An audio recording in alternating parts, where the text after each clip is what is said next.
నడిగర్ ఎన్నికల్లో విశాల్ వర్గం హవా కొనసాగింది. శరత్ కుమార్ ప్యానెల్తో నువ్వా నేనా అన్నట్లు సాగిన పోటీలో చివరికి విశాల్ ప్యానెలే పైచేయి సాధించింది.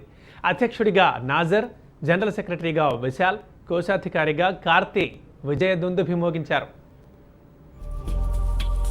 నాటకీయ పరిణామాలు, ట్విస్టుల మీద ట్విస్టులు ఇదే కనిపించింది నడిగర్ ఎన్నికల్లో. మొత్తం మీద విశాల్ టీం అనుకున్నది సాధించింది. 2-3 నెలలుగా గ్రౌండ్ వర్క్ చేసుకుంటూ నడిగర్ సంఘంలో పాగా వేయడానికి విశాల్ ప్యానెల్ వేసుకున్న స్ట్రాటజీలు ఫలించాయి.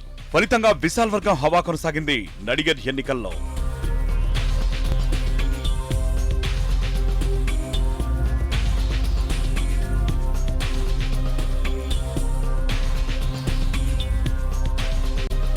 అధ్యక్ష పదవి కోసం జరిగిన పోటీలో నాజర్, శరత్ కుమార్ మధ్య విజయం దోబూచులాడింది.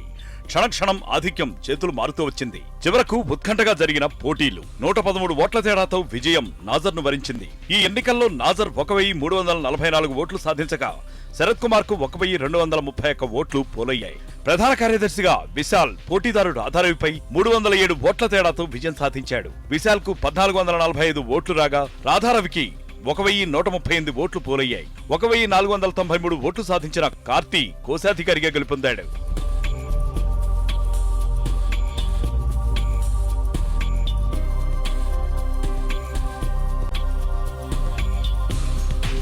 మొదటి నుంచి ప్రణాళికాబద్ధంగా ఎన్నికల వ్యూహాన్ని రచించుకున్న Vishal and group grand success అయింది. కీలక వ్యక్తులు, సీనియర్ల మద్దతు కూడగట్టడంతో విశాల్ ప్యానెల్ విజయం సాధించింది.